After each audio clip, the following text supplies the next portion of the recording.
Rockin 101. Hello. Hello. It's Paladin from Rockin 101. This is Vixen, correct? It is indeed. This is Cher, the bass player in Vixen. I'm so honored to actually get to talk with you.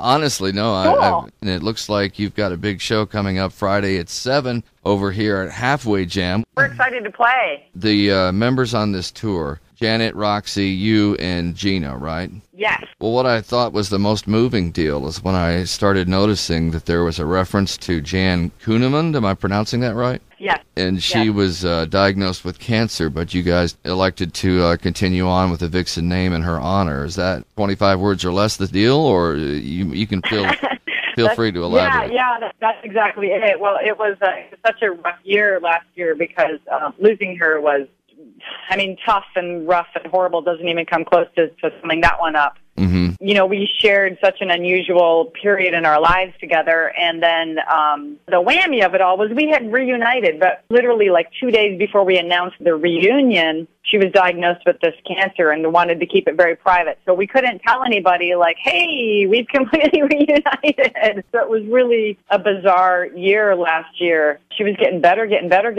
then all of a sudden just, boom, took a turn for the worst, and within 2 weeks, she was gone. So it felt like the only thing to do. We had so many fans sending us emails, sending letters, saying, please carry on, please continue on. And we were really at odds about it, like wondering, what we should do. And then we just decided that was the only choice to make that felt right. Yeah. It's been an emotional process, let me tell you. I can't imagine what it'd be like to lose somebody that I was that close to. But honoring her by continuing on with the Vixen name, that speaks volumes right there to me, that you cared about Jan quite a bit enough to carry on the Vixen name in her honor. I'm very moved personally about that.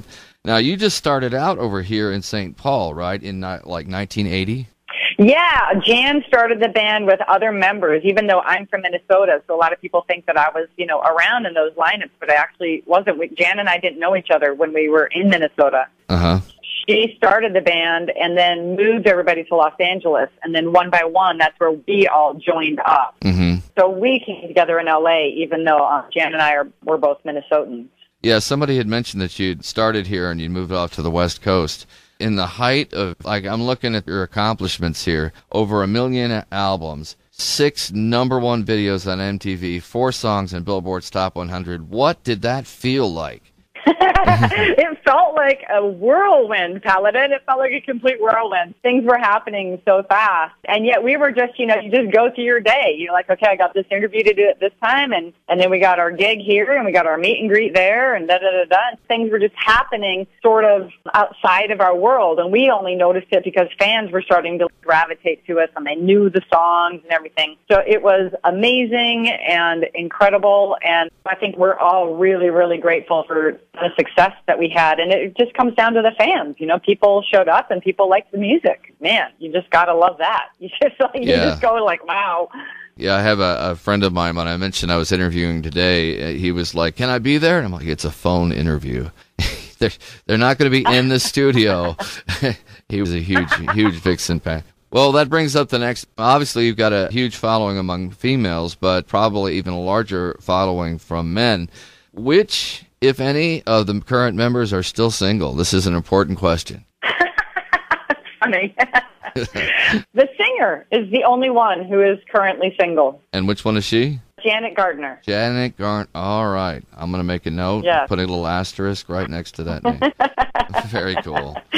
Yeah, everybody else is spoken for. Yeah. Fair enough. That's funny. That will spare me any embarrassment when I get out to actually shake your hand and see you on Friday night. That'll be much better to know. Cool. I was going to ask I was going to find out if you were going to be there, Paladin. It'd be really cool to meet you. I think you've got quite the career going for yourself as well. You do all sorts of crazy stuff. Oh, yeah.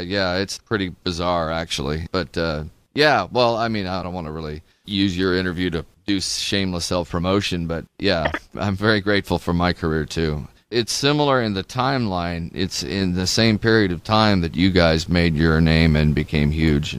In fact, you probably remember Z-Rock, courtesy of ABC Radio Networks, that satellite delivered format. You guys were in and out of that studio all the time, right? I totally remember that. I was just around the corner at a top 40 format, and so usually what would happen is people would come in to do the Z-Rock interviews, and then they'd shuffle them down the hall to our studio. So I never got to actually meet you guys. That would be so awesome. I'd probably tattoo your autographs on me, something really embarrassing. But Well, you could always use that to forge checks or something in the future. Yeah. Think of all the options there. It's amazing. There's something that I wanted to know.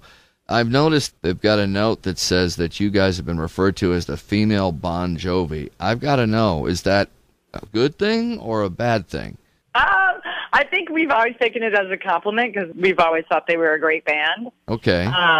Everybody just tries to pigeonhole you into something like, well, what do they sound like, and so that's how we kind of got pigeonholed, early on. I don't think any of us ever took it as a good thing or a bad thing, just sort of like, oh, well, that's a good comparison to make. That's okay, that's cool. So it was accurate in the sound? Is that what you mean?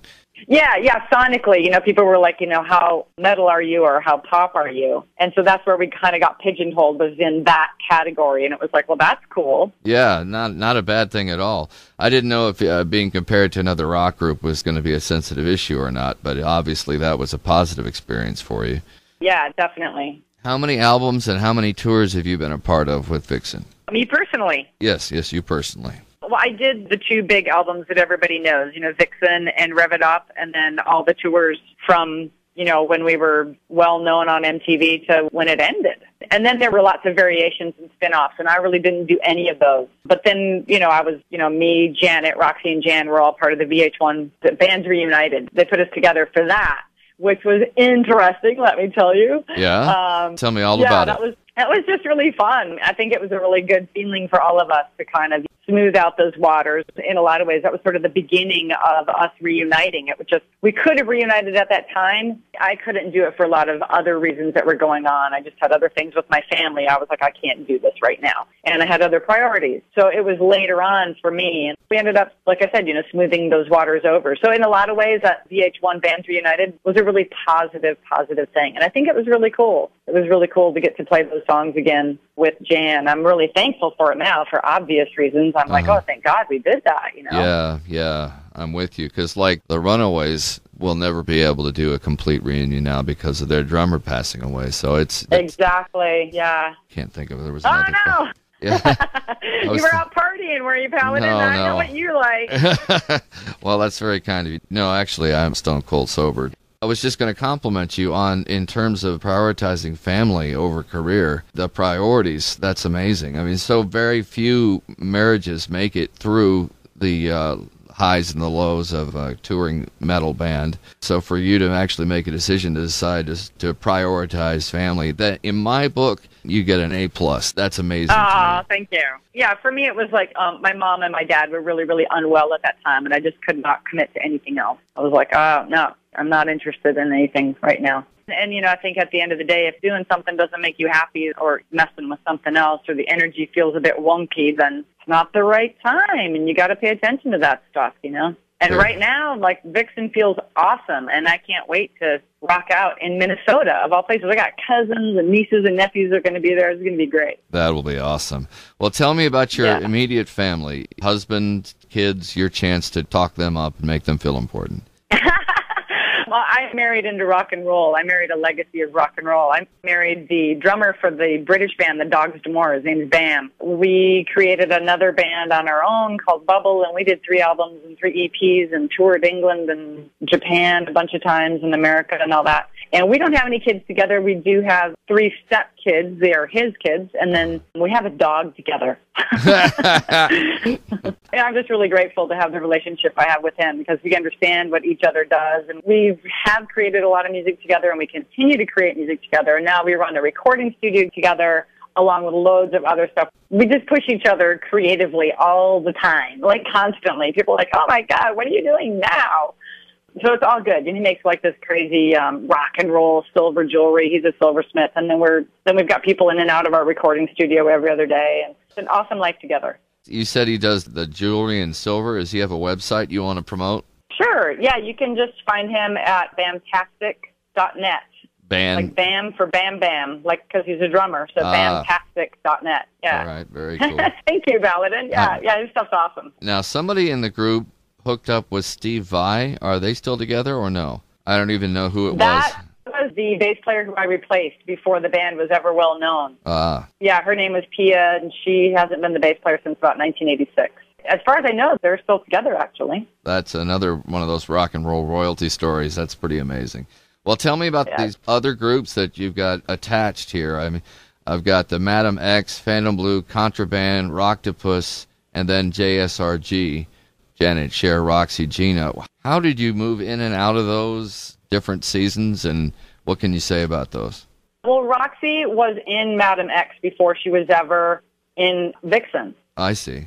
Yeah, so that was like her band prior to Vixen, and then Vixen kind of took over, obviously, because we went like bonkers big. Yeah. But they actually just reunited this year for the first time and played the Sweden Rock Festival. Wow, that's awesome. Yeah, that was really, really, really cool, and I think she had a blast with that. And that's the band that she had with her sister, Maxine, on guitar, so very, very cool. Wow. Yeah, and they reunited like all original members and everything, so I think that was a really positive thing. So I'm sure they'll be doing a few more gigs here and there, you know, wherever they can make it work. We can hope. I would look forward to seeing that. Contraband was an all-star band that I was the bass player in that I did an album with, which was Bobby Blotzer and Tracy Guns and Michael Schenker, and Richard Black was the singer. He was the singer for Shark Island. Holy crap. And, yeah. Oh, man. Yeah. I feel like an idiot. That's a huge big deal. How would I not know that you had all those power hitters on that? That was a fun record. We kind of met in the studio, rehearsed all the songs, and we never actually toured. I think we did 2 videos for the record, and Michael Schenker and Richard Black and I toured around the world doing radio interviews and print interviews and things like that. But I don't think we ever actually played a gig together with that particular lineup. But we had a blast playing the stuff together. It was sort of like the Mutual Respect Society. Yeah, I'm with Mutual you. Admiration Society, where everybody was like, oh, yeah, you lay it down. Yeah, you're a good player. You know, it was really fun. So that was really cool. Did you have a question about Contraband? I was going to ask you how Schenker's accent was. He's not a natural English speaker, right? He's German? No, yeah, not at all. He was really fun, actually.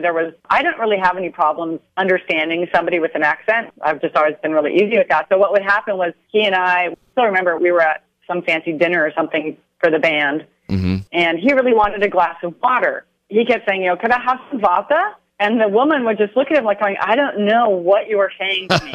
And so I nudged him, and I'm like, Michael, you need to say it like an American. And I said, you know, you need to say water. And I kind of went Minnesotan on him, you know. I was like, you just ask for water. And so he would practice, you know, he'd say, could I have some water? Oh, and I was like, that's it, you got it, you know. So there's Michael Schenker delivering the word water in a full-on Minnesota accent, you know. That's Could I hysterical. please have some water? He would pause. Water. I get blown away. I listen to these Scorpions tunes, and I'm like, how do they do this English? I couldn't imagine recording albums in another language. That's just bizarre to me. Oh, I know. Isn't that weird? What a challenge. Oh, my God. That's crazy. Michael was super, super fun to go around the world with. He was just hilarious. So we had a lot of fun. I think you were about to go to either JSRG or Rocktopus. Well, Rocktopus was another thing that Roxy did, like, in between period. Like, I did the bubble stuff with BAM for about 10 years, and she was doing the Rocktopus thing in there. And I think that was with, gosh, she's going to shoot me if I get this wrong. I think it was with Lorraine Lewis from Femme Fatale, who's also a really good friend of ours as well. I think that's what that was, but I hope I'm getting that right. Roxy, don't shoot me if I got it wrong. And I'm sure I'm going to hear from a bunch of fans who are going, how could you not know? But you're expected to have photographic memory. That's just part of the deal. Well, you know, I have a lot of dead brain cells. So. Oh, but I'm And the JSRG was what we did because Jan had her cancer diagnosis, and we didn't want to be Vixen and then be Vixen with her. That didn't make any sense. So we decided to use some name that we could just sort of move forward with because we had gigs booked as Vixen with her. So we needed to honor the date. Fair enough. We needed to find a way to move forward. Yeah. So we were like, okay, what are we going to do? What are we going to do? What are we going to do?